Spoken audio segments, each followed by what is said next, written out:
More, please. I got King More, County and Faribault. It's understandable. Continue. So the detective that's going with me, it's his first extradition, and he says to me, when we get to the airport, he says, JR, I want to do all of the paperwork for this extradition because I'm going to do a bunch of these. Okay. Okay. Jeff, refresh our memory. Why is he telling this story? There's shenanigans going on here. Our favorite. Wait a minute. Because we Wait. all raised our hand. Okay, yeah, okay, here we go. Remember it all. Yeah. No, it's a great one. So we fly into There's a pop quiz at the end. we fly into Minneapolis, St. Paul. We get the rental car. We drive 3 hours. What kind of rental car? I don't know. But it's like. Did you miss that detail? I've got to. We'll get it the next time he tells it. Snowy and icy, right? It's not snowing, But icy? but it's I bet you have it's an icy. SUV of some kind. I don't remember. And I we're don't trying to help. think I made him We're back. trying to, me shit now.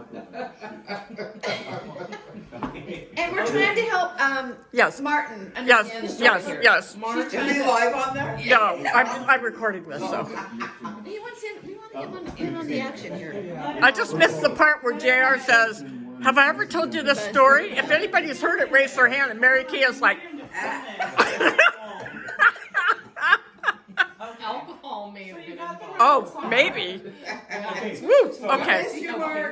So, We miss you, honey. And you So I went got- to Okay. prison. I got Mike, and we drive to we get to Faribault, Minnesota. It's like 9 o'clock at night. It's winter time. What It's state is Faribault? It's 0 degrees. Zero. And how do you pronounce Minnesota?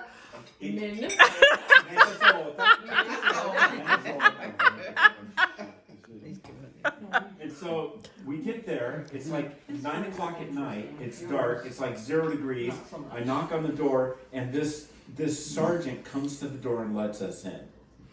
And this guy had been on for 40 years. He was probably, the guy had to have been, he looked like Randy Johnson, so he was The picture, Randy Johnson? Yes. The guy was 6'8", 180 pounds.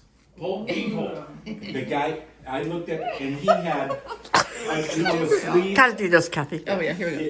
Do it. There we go. Got it. So, you see, the sleeves of a police officer's uniform, they got these little Yeah. sewn on hash marks. Those hash marks represent 2 or 3 years of service. Those aren't hashtags. I thought they were. This guy had hash marks from his wrist to his Hashtags. elbow, Okay. Like you. and the top one said "see reverse side." Right? This guy had been around. He's been around. Right? Yeah, and he had black leather gun belt gear on that only had these quarter-size spots of black left. Everything else was the leather was so badly worn off. Oh my gosh. It was mostly brown with these little quarter-size spots of black. And what do those represent? Those quarter spots? Belt It's just loopholes. it represents Oh. all the black that's worn off of the leather. Oh. Mostly brown leather. eye for Okay. detail. Right? Yeah. And so we knock. He opens the door, and he says, "How you boys doing?" And I said, "Sir, we're doing good." He goes, "No, don't call me sir. I work for a living around here." Okay. And, I said, "Oh, okay." He said, "Bet you're here to see your boy." And I said, "We are." He said, "Well, come on in." So we follow him in, and he pulls out this giant old school brass ring, and he unlocks this big solid steel old school squeaky bar gate. Probably from the Yep. Civil War. Yep, he unlocks this thing. It was an old building, and he unlocked it, and he goes, he squeaks it open, and Mike goes in to talk to the guy. When Mike goes in to talk to the guy, I just lean, cross my arms, I lean against the opening on one side. The sergeant faces me. He's leaning against the opening on the other side. The sergeant and I are having this conversation, and Mike is in talking to this guy. And he was really tall. I'm looking up at this guy, and here's what he's saying. He's saying, "You boys are from Seattle, huh? Yep. Yeah. You know, you're in the news a lot." Yep. A lot of stuff going on there. He goes, Tried to cope. yeah, we don't have a lot of that going on around here. Oh, yep. You flew a whole day to get here, huh? Uh-huh. That's the kind of conversation. Oh, okay. Oh yeah. And so we're having this conversation, and I'm listening. The guy, the bad guy, he is being an absolute asshole to Mike. Huh. Mike is saying, "Here's what we're going to do," and the guy's saying, "We're not doing that. All this stuff is," Mike saying, "You can't bring that with you. We're going to check it in. You'll bring it. It'll come with you. It'll come back later." And the guy's being, and I'm talking to the sergeant, and I'm listening to this with one ear, and this goes on for half an hour. I can't take it anymore. So Sergeant and I are just leaning. So I go just like this. I said, "Sergeant, would you excuse me for a second?" "Sure will." And so I lean in and I said, "Hey, Mike, come here." So Mike comes out. He goes, "Yeah." And I said, "We're leaning. We haven't moved." I said, "Go get me and the sergeant a cup of coffee, will you?" And Mike goes, "What?" I go, "Go get me and Sarge a cup of coffee." And the sergeant says, "You know, I knew you guys were coming. I put a fresh pot on for you." He says, "Mike, is it?" And he goes, "Yes, sir." And he says, "Well, Mike, if you just go straight ahead, did he hit the wall there at the end there?" "Yep.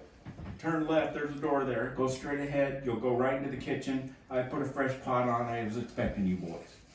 And I said, "Sarge," I got my arms crossed. I said, "Sarge, black for me." And he goes, "It's the only way to drink coffee." And I said, "Mike, 2 black cups of coffee." And Mike goes, he looks at me, looks at the sergeant, and goes, "What?" And the sergeant says, "Yeah, just 2 black cups of coffee will work." And Mike goes, "Okay." And so he walks away, and we're leaning, that cell door's still open, and I'm looking, and as soon as Mike makes the left, and he goes in to the door, as soon as the door closes, I spin, and I go inside that cell, and I grab that guy by the neck. He's sitting on the bench in there. I grab him by the neck, and I pick him up, and I grab him by the neck. Honey. What's that? This is being recorded. It won't be this No, one. I'm well past the statute of limitations on this one. Little darling. So, hey, Martin, take no cause. I grab this guy by the neck and by his belt loops, and I pick him up off the bench, and I take him over, and I slam him against the wall, and I said, "Listen, boy, there's a reason they send guys like me to get guys like you. If I hear any more bullshit out of you, I'm coming in here with a roll of duct tape, and I'm going to duct tape you into a ball about the size of a basketball. I'm shoving your ass in a suitcase, and you're flying air cargo back to Seattle." And he says, "I'm good." And I said, No. Don't tell me you're good. You show me you're good. Don't make me come back in this We're cell." a master. And he Good goes, cop, bad cop. "Don't tell me you're good. You show me you're good. Don't make me come back in this cell." I've never heard this story. Okay, Mary Kay, have you heard the story? Sorry. Couple times. Okay, raise your hand. Yeah. Mary Kay has heard this story. I thought I So had, but I now the was wrong. sergeant hasn't moved. He's still standing with his arms crossed. I said, From Minnesota? "From Minnesota." Okay. So I got this guy. I'm like, "You understand?" He goes, "Yes, sir." I said, "Are you sure?" "Yes, sir."